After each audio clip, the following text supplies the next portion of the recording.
Edward was happy to be running again after a long time. His driver and fireman had been considerate to arrange his now regular timetables with Sir Charles Hatt, the Fat Director, though they were careful not to push Edward to his limits, given his age. As the days passed, all of the engines had given Edward their full support. All except two, Gordely and another big blue tender engine. This engine had no name, only his number, 98462.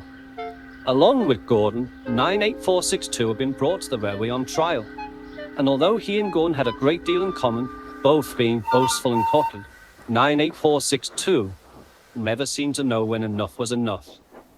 One evening, Edward came into the sheds after taking his last passenger run of the day, feeling quite proud. You finally managed to make it out at the station, sniffed 98462. I've never known an engine like you be so useless, Edward.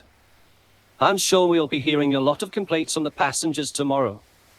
You must have been behind time all day.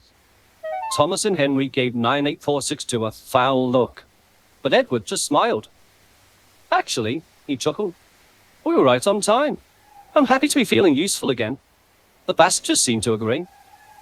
Edward knew if he did not let 98462's remarks bother him, the engine wouldn't berate him for long, and soon enough, having given up on getting any sort of reaction out of Edward, he drifted off to sleep.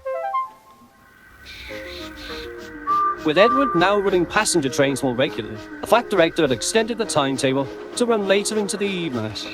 This meant that Edward, Gordon, and 98462 would now be running the island's main passenger services. Edward had his doubts, but he was determined to work his hardest. Fortunately for him, he ran the loop line, so he only saw the two big blue engines at the junction.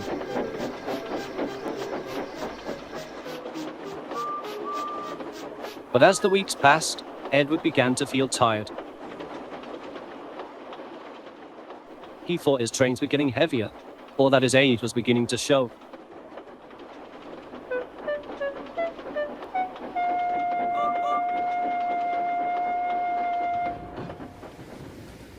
Thomas and Henry noticed this. Can we be of any help? Asked Henry kindly. We are a little worried about you. No, thank you, buffed Edward. You have your own trains to manage. We can't upset the Fat Director's timetable.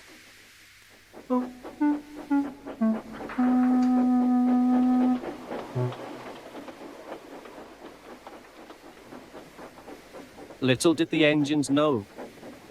98462 had been listening and had started making a plan.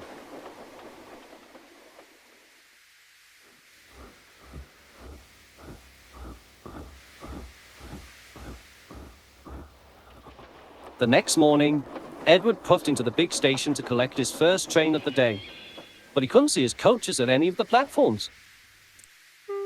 Thomas must have woken up late again, he thought. But before he could think of anything else, 98462 came puffing into the platform, with Edward's coaches coupled to his own. Edward couldn't believe his eyes. No need to fret, 98462 puffed smoothly. I'll be taking your train today. After all, given your state, we can't upset the Fat Director's timetable. And before Edward could say another word, the guard's whistle blew, and the sound of 98462's cackled laughter drowned his puffs as he steamed out of the station. Just as Thomas arrived, he had seen everything. You shouldn't let him cheat like this, Edward. It's not doing you any good. Even Gordon never goes this far, he huffed. Why don't you speak to the Fat Director? But he's not worth it, Thomas, Edward interrupted. It's best we just get on with our work. And Edward puffed away, leaving a completely distraught Thomas with much to think about.